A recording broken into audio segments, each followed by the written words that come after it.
Vamos girar o assunto. O Supremo Tribunal Federal realizou ontem uma audiência pública para discutir a possibilidade de candidatos sem filiação partidária disputarem eleições. O debate foi convocado pelo ministro Luiz Roberto Barroso, que é relator de um recurso que pede a liberação das chamadas candidaturas independentes ou as candidaturas avulsas. Ele afirmou que deve liberar o tema para julgamento no primeiro semestre de 2020. O caso, analisado pelo ministro, tem repercussão geral. Isso significa que o entendimento adotado pelo STF terá de ser seguido pelas demais instâncias do Judiciário. Nós vamos para Brasília. O José Maria Trindade, dos 12 partidos ouvidos ontem na corte, 11 foram contrários a uma mudança promovida pelo Judiciário. Agora, Zé Maria, você que entende tudo, nos revele o mistério. Por que será, hein? Bom dia. As lojinhas, né? Muito bom dia a todos.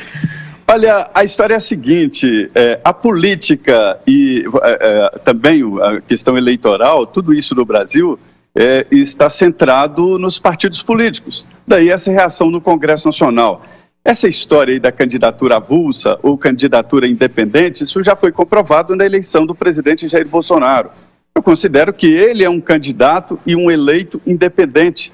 Só se filiou para cumprir a exigência constitucional. É o famoso jogou com o regulamento embaixo do braço, né, Zé? Porque ele até saiu do PSL, não era o partido dele. Foi uma exigêixa e a lei eleitoral diz que para se candidatar, qualquer candidatura tem que estar filiado pelo menos 6 meses antes da eleição. Olha, Carlos Aros, a primeira coisa que o Supremo terá que definir é se vai entrar nesse debate. É a primeira pergunta. Respondendo sim, entra no debate, aí sim o Supremo vai dizer se pode ou não acontecer a candidatura avulsa ou a candidatura independente. Muita gente acha que a candidatura avulsa seria um termo pejorativo. A história é a seguinte, a Constituição e pelo menos 3 legislações eleitorais falam aí da estrutura do partido político. Isso porque o partido define ali a distribuição dos recursos do fundão, o horário eleitoral e as cotas de gênero, né? E isto é muito importante. A política no Brasil ela é proporcional, daí a definição do partido político. O Constituinte original, lá de 86, a Constituição de 88, definiu que os partidos políticos são o centro. Mas acontece que não é a primeira vez que o Supremo entra numa reforma eleitoral.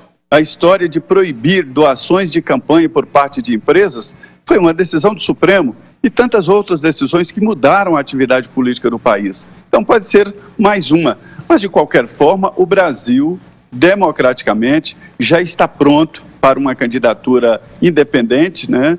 Mas isso aí vai mudar totalmente as regras eleitorais e até a estrutura das campanhas, né? Seria mais ou menos como no futebol dizer que não tem mais falta.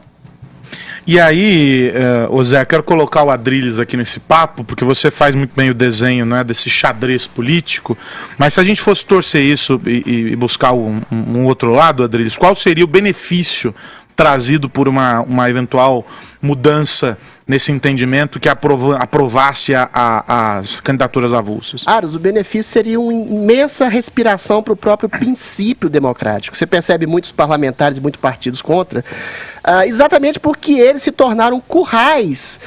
Se eu dissesse ideológico, eu estaria sendo otimista, mas currais de interesses fisiológicos, de poder, financeiros, entendeu?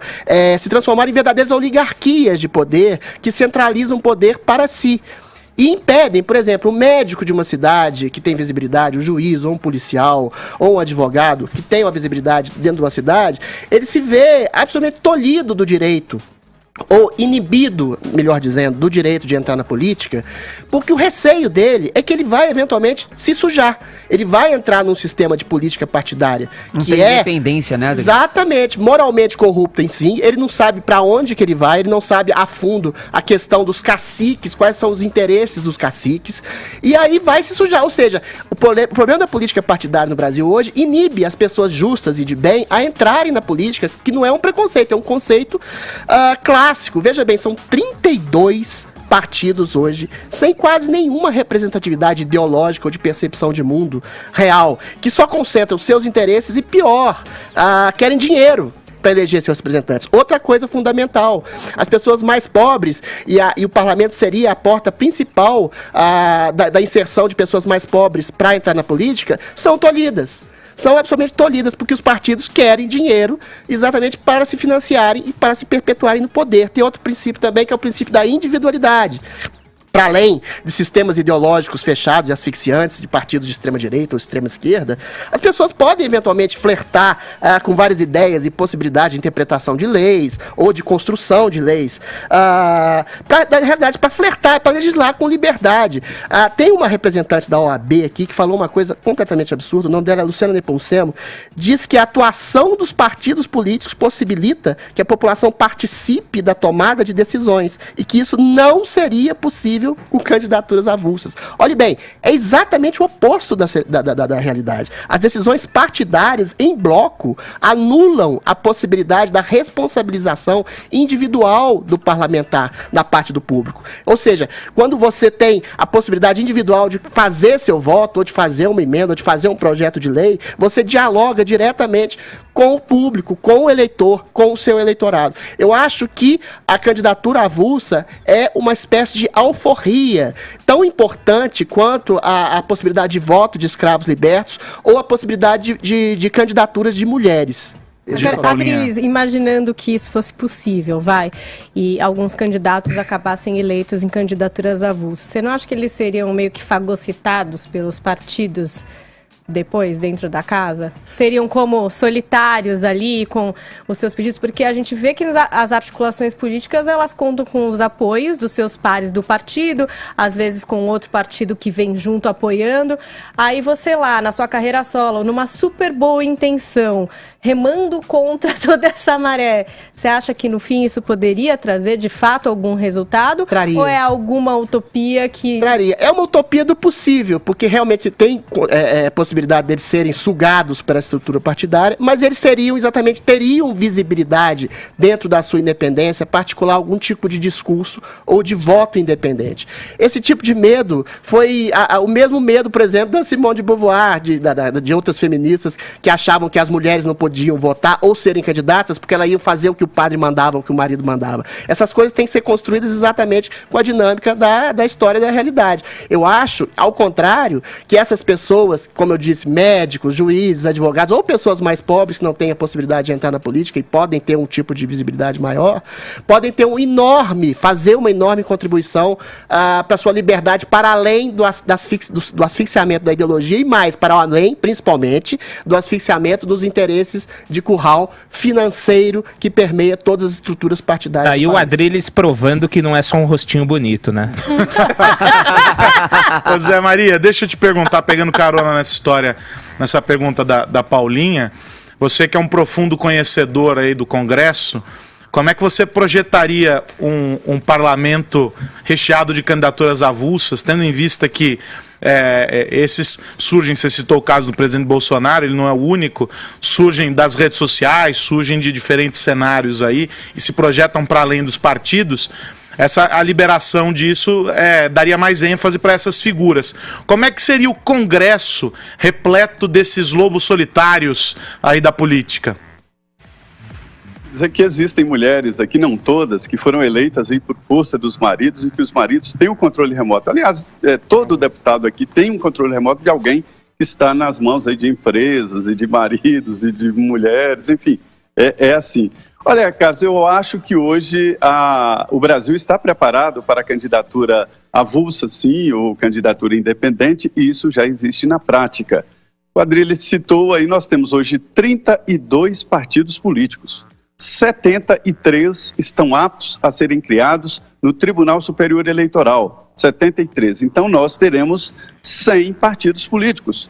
O que é isso se não a candidatura independente? Quem é que não consegue um desses 32 partidos hoje, 100 no futuro, uma sigla para se candidatar? O próprio presidente Jair Bolsonaro, eu repito, é uma candidatura avulsa, ninguém se lembra de PSL, ninguém se lembra do partido, agora que veio a confusão, que todo mundo se lembrou do PSL, ele foi um candidato avulso. Então a atividade política está sim preparada para a candidatura avulsa. isso não vai mudar muito, não. Agora, legalmente é que muda muito. E o grande questionamento é se isso tem que ser feito através do Supremo Tribunal Federal. Eu acho que era hora dos partidos políticos definirem ou confirmarem, né, uma maneira de abrir as candidaturas. Um dos argumentos aí é de igualdade de condições dos candidatos e principalmente a reserva de mercado dos partidos políticos. Agora, 32 partidos políticos não é exatamente um mercado fechado, uma reserva de mercado. Insisto na palavra mercado porque é isso mesmo. O partido político se transformou numa lojinha. Exato. É lugar de ganhar dinheiro. Os dirigentes partidários alugam imóveis em nome de parentes e amigos e repassam dinheiro. Da mesma forma, o dinheiro da campanha do fundão é distribuído de forma como o presidente deseja. As cotas são mascaradas em candidaturas laranjas. E mais do que isso, como há a exigência de uma candidatura 6 meses antes da eleição, muitas candidaturas pelo Brasil inteiro têm sido rifadas. Como é que funciona? Um candidato que tem chance de se filiar a um partido, vem o adversário dele e oferece milhões para o partido desistir da candidatura. E aí ele não tem tempo hábil de mudar de partido e fica sem concorrência. Ganha o outro, né? Zé Maria, um bom trabalho para você por aí. Um abração, até mais. Muito bem, muito obrigado. Bom dia.